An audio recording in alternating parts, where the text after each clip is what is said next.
This is Pet Life Radio. Let's talk pets.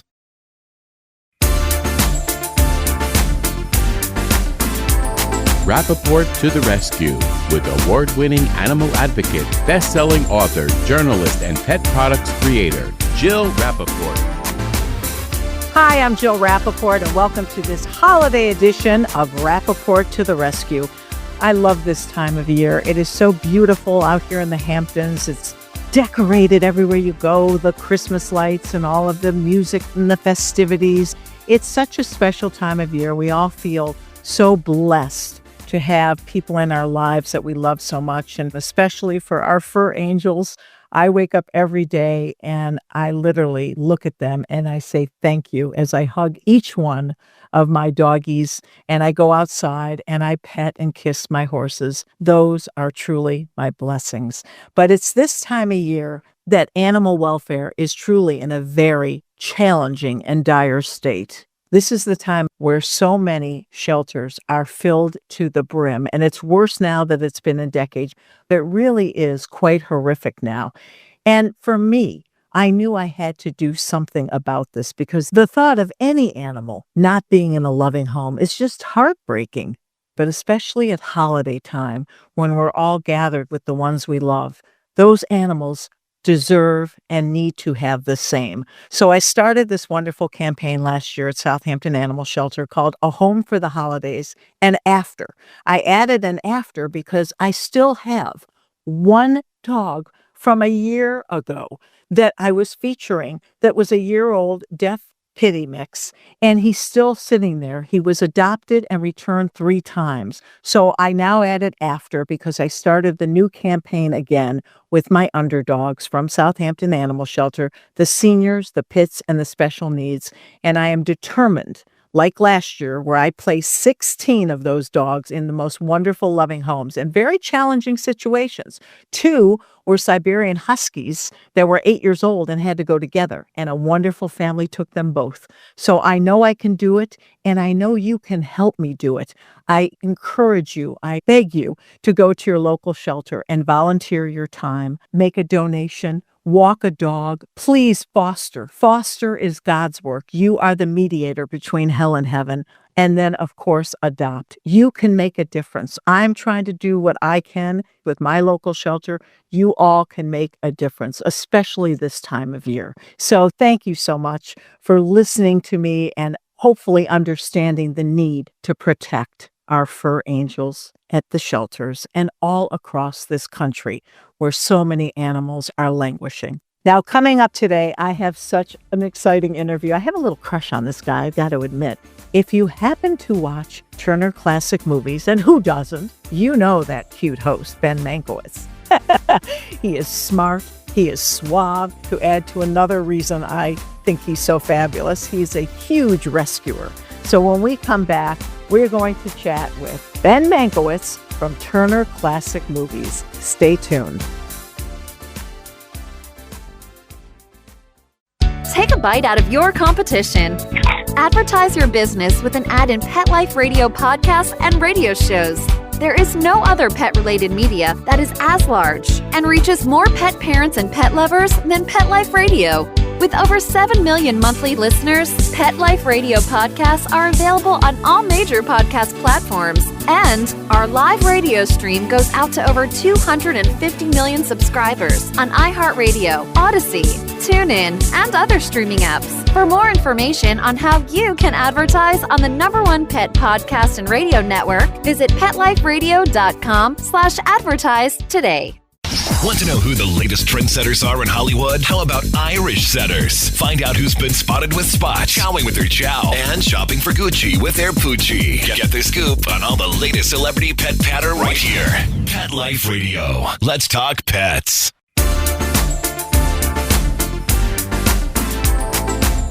Welcome back to Rappaport to the Rescue. I'm Joe Rappaport, and as I said in my intro, and I got to embarrass you a little bit, Ben. I told our audience I have a little bit of a crush on you. I have Ben Mankiewicz with us now from Turner Classic Movies.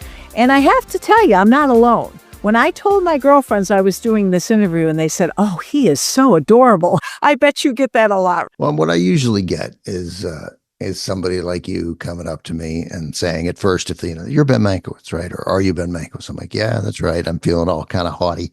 And then they're like, oh my God, my mother loves you.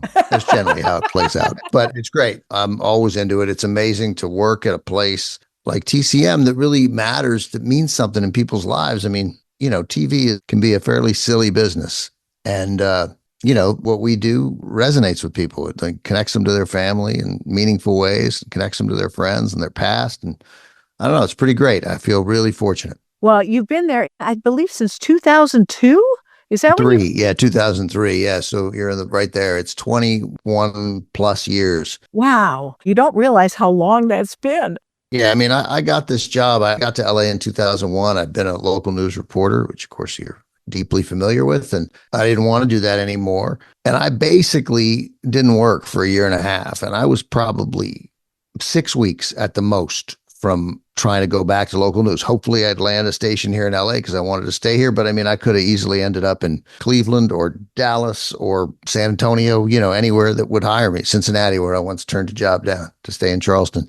And then I got this TCM job. So it felt like a job to me when I got it. Like, oh, great, I finally landed a job. And then it's turned into, really what defines my entire career. And in 2 years, less than 2 years, when I crossed 23 years, I've been there longer than Robert Osborne was, who signed the station on the air in 1994. And that's staggering to me. Well, what's amazing is your diehard followers. And I know because I'm one of them, but especially this time of year, like you said, it's a feel-good channel. And all of the hosts, including you, obviously, but you have a whole wonderful roster of people. We do, yeah. The information that each one gives and the history behind these movies is so fascinating to me, the facts that you give. I love hearing that, man. It's really amazing. A number of people, everybody stops me and they just have a story about why it matters to them. And frequently it's an incredibly moving story about, spending the last 6 months of their mother's life going home to live with their mom to help her through an illness that took her life. And then saying all we did all day was connect and watch Turner Classic Movies. And it's the best 6 months I ever spent with, and you're like, and then they start to cry. It's really an experience to have people care about this channel so much. And I'm super lucky to get here because, it's really the movies that do the connecting. So. Well, and besides this job, this gig, you're also on my favorite show, CBS Sunday Morning. I see you do wonderful profiles on there. That is my dream job. You really do have the best 2 gigs in television. I'm really fortunate. And that CBS Sunday Morning came really because of TCM. Some crossover in the audience there, and they'd seen me do a couple things on TCM, and they knew I had a journalism background, and they called to do one piece, and it went well. And and I do whatever I do, somewhere between 7 and 10 a year, but there's no set number. They just call when they feel like there's a good matchup. And I'm also super busy, but I'm thrilled every time I did 2 earlier just a few weeks ago. I did back-to-back weeks at Kathy Bates and Al Pacino, and I was really proud of both those pieces. Well, I was on the red carpet many decades of my career, and I interviewed a lot of the same celebrities that you have. And it's an interesting job to have because it's a fine line. I never use notes, Ben. I never look down because I found that if you break eye contact, you lose them. And I've watched the way you interview, very casual, relaxed. You can tell that you have the information, their background, but it's really a true conversation. Well, that's what you're going for. That's certainly the goal. I'm trying to find. Yeah, here I got a notebook here. So like I think it's somewhere in here. So during Kathy Bates, because I bring her up, which was a really, that moment went viral because of something that happened in the middle of the interview, which we were able to not correct her on, but point out something that she thought she had not thanked her mother when she won the Oscar. Of course, that was everywhere. Yeah, and it was really great. So, but earlier in that conversation, in part because my notes here, I'll just show you. This is a rant, not her, but this is, and I know this people can't see this, but my notes look like this. Like they're like, I mean, there's wow. like 700 words on a page, and it's a big notebook. So during the interview with Kathy Bates, and she was really into it, but she said about herself, she's a very serious person, right? She's like, I should probably try to be less serious. And she was really looking forward to this interview, and she was into it. We were clearly connecting, and she was talking about things that really mattered to her. And at one point she said something which took us in a different direction. And I really wanted to finish what we had just been talking about. And I knew I needed a detail, and I looked down and I couldn't find it because I got 700 words on the page. I couldn't even find it. And in the middle of talking, as I looked down, to your point about breaking eye contact, she said, "Are you listening? Right? Are you listening to me?" And thankfully I was able to repeat what she had just said. And I said, which was true. I was like, no, I'm totally listening to you. I just wanted to remember one thing that you had just said that triggered something. So I looked down, but I can't find it anyway. And it didn't tell me that she was mad. It told me that she was into it. Like she was really vested in it. And then about 20 minutes later, she said the thing about her mother had been sort of snide about her winning the Oscar for Misery. And she said, I think she was angry because I didn't thank her. And the interview was in the afternoon. And that morning I had watched her Oscar acceptance speech. So it was right in the front. And I said, you did thank her. And she said, no, I didn't. Check the tape. Again, she was stern. I never thought she was mad at me. She's just like, I like it, right? She's just matter of fact. And I said, and I wasn't going to argue with her. I looked at our producer and he looked at me like the same way, like she definitely thanked her. And then he brought the phone over when we had to change the battery on the camera about 10 minutes later, and we showed it to her, and she just had this amazing reaction. It was such a wonderful thing to be a part of. And I now honestly feel like she and I are friends. And she came on TCM like 3 weeks later because it had, gone so well, and talked about movies she loved. So I think that you gave her such wonderful closure for something that has bothered her, obviously, for decades. You made her heart full and took away the hole that she thought, how could I not thank my mother? Yeah, right? no, it clearly mattered to her. And it's just this weird thing that happens with these movies, and that people, they care, and it matters to them. And again, even though this wasn't TCM, it's still like, that's exactly what we do, is connect parents to children, even if the parents are long gone, right? You watch one of these movies and you think, this is either a movie my mom loved or my dad loved, or this is the world that they grew up in. This is what they saw, and you feel connected to them, and that matters. But you have a certain style about you. I feel that these actors feel you're one of them. You remind me, younger, of a James Lipton actor studio. He would get the best interviews because they respected him so much. And I see that same connection in all of your interviews. Well, I'm very honored that you said that, and who pointed that. The only other people who've pointed that out to me, it's happened twice in my life, and you're the second. It was a bunch of people at one time. That was when I did a piece on the actor studio, and the people at the actor studio were like, who you remind us of is James, even though I'm not an actor. And he was. But it was really nice. I love actors. What we do, hosting, and you do red carpets. I hate doing red carpet interviews. Oh, I don't like any interview that's shorter than an hour. I mean, that's what I want to do, is, get into it with people. And, and they're in a different frame of mind. They're not really going to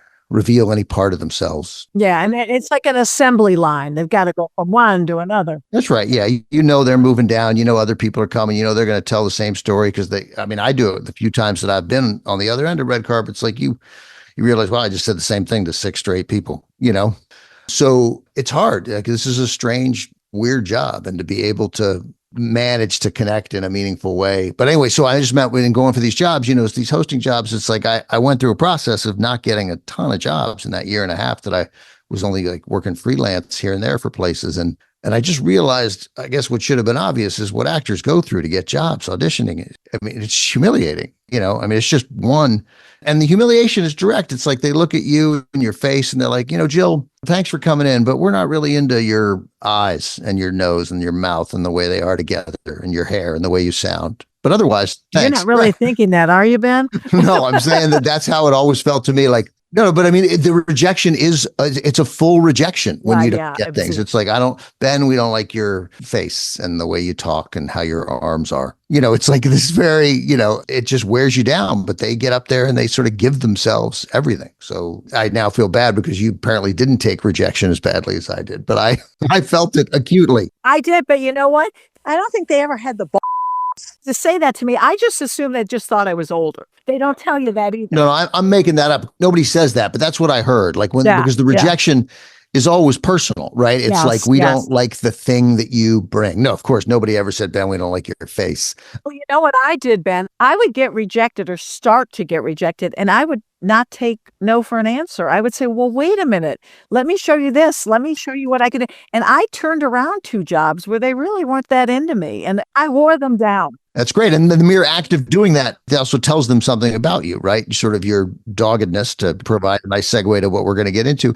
And this is a relentless person, which is valuable in that field. So yeah, that's good. I didn't do that. I shrank away.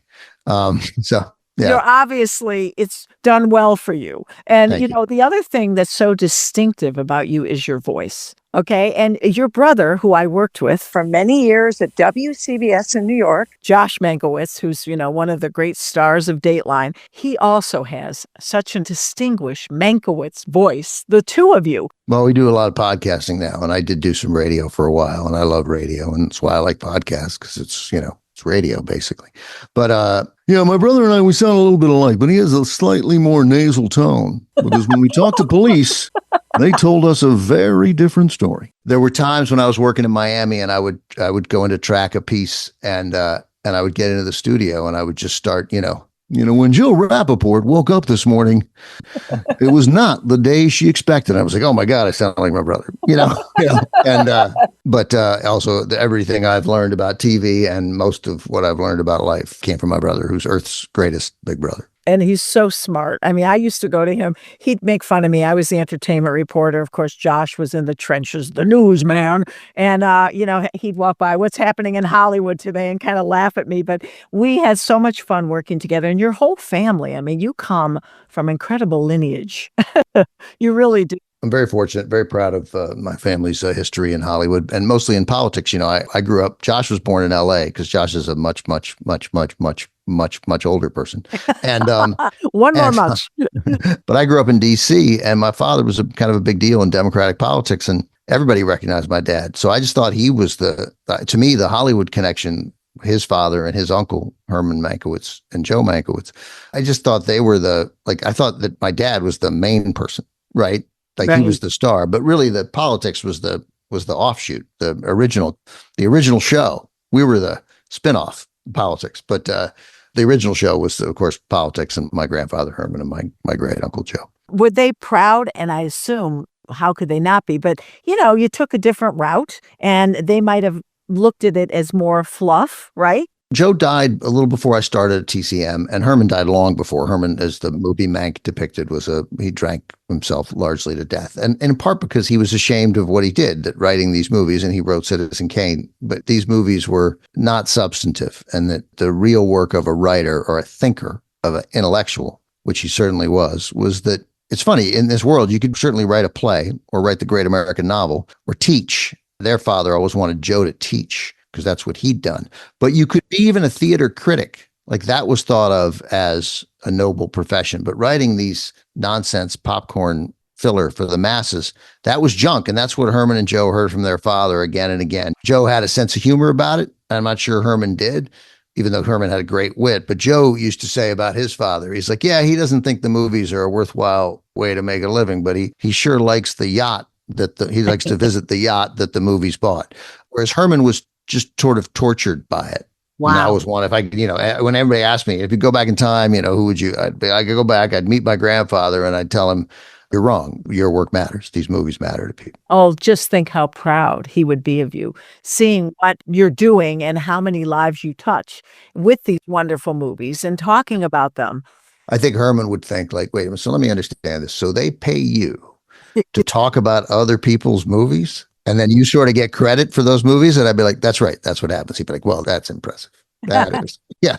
Well done. Yeah. Were you a movie buff when you were young? I mean, you have to not only know all about them and watch every movie, but do you love movies? Is this in your blood? Oh, I love movies. Yeah. I mean, I loved going to the movies. I was a kid who loved movies. I probably loved movies more than most of my friends growing up, but I don't think they wouldn't have described me in that way. I loved going. I loved seeing movies, but I didn't study them. I couldn't imagine having any kind of career related to them. I started to think about them differently in college. And then still, I just couldn't imagine that there would be a career like this. And then by the time I was super into them, by the time I got the job at TCM, but I didn't understand even the world I was getting into at first. Like, I thought that my learning curve would be minimal, and it turned out to be steep. But it happened pretty quick. I took it seriously. So you're in LA, and you've got your beautiful wife and your daughter and your rescue dogs. And of course, we're going to get into that in a moment. But are you hobnobbing with the stars? Will I see you at all the happening restaurants? Are you at all the premieres? What's your normal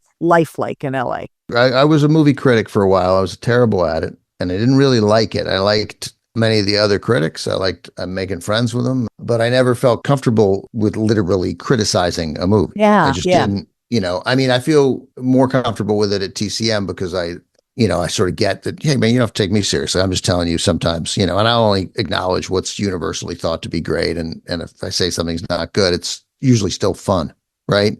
Right. So, and also the people who made it are long gone, but I just don't like that. I'm not good at it. And I felt like I was imitating a critic all the time. I've started saying that in a lot of interviews, but I really feel it. Like I was saying the things that I guess I had heard other critics say, and it didn't sound like me. I'm like, I don't think I talk like this. Like, and every bit of success I've had on television has been because I'm playing myself. Right. You're authentic. I am authentic. And then I was able to really kind of get that in when I moved from Charleston as a reporter to Miami as a reporter and then host of a kind of very different kind of news show we did there. And that let me just be me. And I was like, now all of a sudden this just got easy. So is that your way of telling me that you don't hobnob with the stars? So I don't go to premieres. That's true. I mean, I hobnob with stars because I just put together a reel for something that I was pitching. And I was like, putting in these interviews and the connections that I had with, Harrison Ford and Tom Hanks and Steven Spielberg, Kathy Bates I used, and Al Pacino. But like I interview them and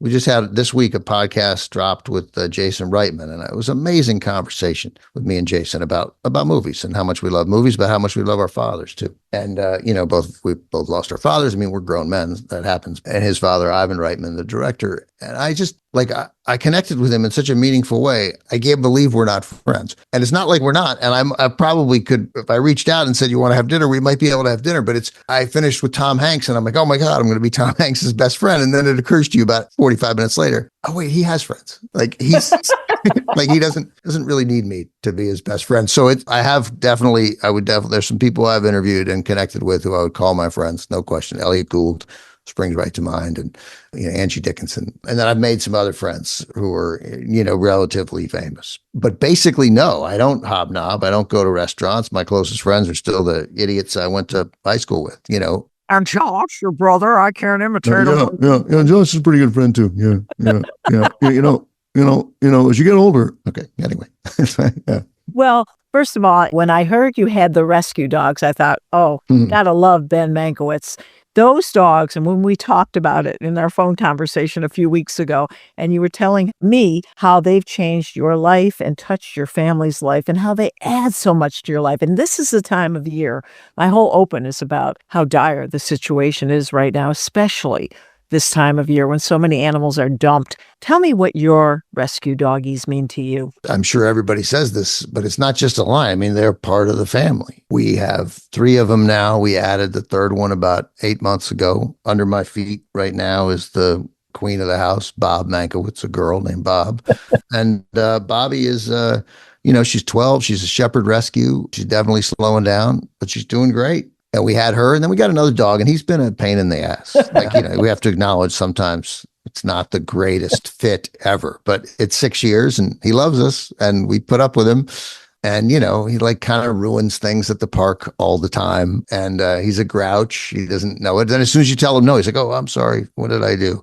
And then I just didn't want that dog to be 50% of our dogs. That dog's name is Bunk, named for the character on The Wire, Wendell Pierce's character on The Wire, because they told us he was a Chesapeake Bay Retriever, a Maryland dog. But he's half pit bull and something else. He's not Chesapeake Bay Retriever. There's no Chesapeake Bay Retrievers in shelters in Los Angeles. And so I just thought, I think we need him to be 33% of our dogs and not 50% of our dogs. So we adopted another dog. I was sort of a surprise for my wife and daughter. My wife and I had talked about it. But we're in between houses and fixing up a house, and life is incredibly hectic. She works on East Coast hours in LA. So she's up at 5 a.m. And, hey, here's a 3rd dog, might not have gone over so well. And I'm not sure it did at first, but the dog was so beautiful and so wonderful that I was saying to her, hey, look, if we can't handle it, if we take this dog back to the shelter today, he'll get adopted today. She's a beautiful, wonderful, sweet animal, and she'll go like that as she did. And now I bet your wife would give up you before she would give up the dog. 100%. That happened within, she was like, we're not giving the dog up. I'm just irritated. And then by the next day, she's like, I'm not irritated anymore. I love her so much. Yeah.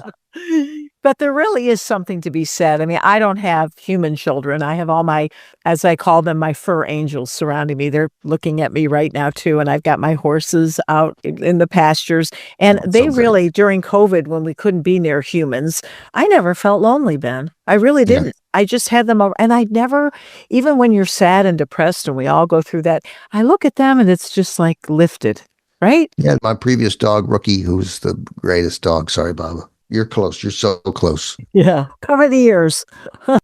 Thankfully, she can't really hear, and she doesn't care. She's like, "Hey, man, I am what I am." Yeah. All four of our dogs, but Rookie more than any. It was the first animal I'd had who always knew my mood. I mean, it was just amazing, and I'd come down after a frustrating day, I'd sigh, and wherever that dog was, I'd sigh. That dog came over and, put his head on my lap. Like, what do I need to do? And then I'd get, I watch a lot of, I'm a huge sports fan. I gamble and I, get a little irritated and Rookie would be like, I'm going upstairs, not into this. Like, no, I'm not. And I'm like, no, it was good. It was good, Rookie. And he'd be like, see you later. Yeah. Yeah. Taking the cue, I'm off. I'd bring Rookie to play. I played softball a lot. I would love to again. It's getting old, and we was in a league in Santa Monica. It was like slow pitch, an idiot league. But we played league C-, give you an idea of how top tier we were. But I'd bring Rookie because I was like, oh, it's great. A bunch of guys sitting around. I put the dog in the car. Rookie always loved to take a ride anywhere. Put him in the car. But Rookie at softball, like you'd tie him to a fence, a field, and he would turn his back to play. Like he didn't like it because it was men emotional. They'd hit it and be and all the things that like he associated with me yelling at the TV, because I couldn't get a backdoor cover on the line. It was too much for him. Yeah. He wouldn't even get out of the car. That's all. I love that name, Rookie. I might have to steal that for my next rescue. Steal away. My favorite baseball player had one great season his rookie year. So I've named a couple of dogs after variations of Mitchell Page. Yeah. Well, these are such great stories and such a great message to our audience all over the world about taking in these wonderful creatures and how they really do rescue us. Even the stuff that you don't want to do, the cleaning up after them and taking them to even this morning, like they somehow were outside playing and it didn't even rain, but somehow the sprinkler went off. Anyway, two of them came in incredibly muddy and they like ran through the house and they tracked the mud through. And I don't know. Yes, it was a pain in the ass, but I was like, I don't know. You're like looking after them. Like you clean up, even when you have to pick up after them. I always think I'm taking care of them. I'm taking care of things. This is my job. And I never, big picture, of course, in moments you might get irritated, but big picture, it has made me a better person. There's just no question. A more thoughtful person and a more patient person, and definitely, a more loving person and a much better caretaker for humans because I take care of these guys. Oh, well, that is such a wonderful endorsement for everyone to be a perfect pet parent and to want to go out and rescue an animal right now. Oh, Ben, I can't thank you enough. I know you have to run to a very important engagement downtown LA, and I know the traffic there, so we're not going to keep you any longer. But Ben Mankiewicz, Turner Classic Movies, wonderful animal advocate, great voice. I do have a crush on you. I can't thank you enough for taking the time to be on Rappaport to the Rescue. This was just great. Well, great, Jill, and I hope we can figure something out between you and the organization and TCM too. Be great. So thanks. That would be wonderful. And happy and healthy holidays to you and your beautiful family on 2 and 4 legs. Yeah, you as well. Thanks, Jill. Thank you. And thank you all for joining us today on this very special edition of Rappaport to the Rescue. Let's Talk Pets, every week on demand, only on PetLifeRadio.com.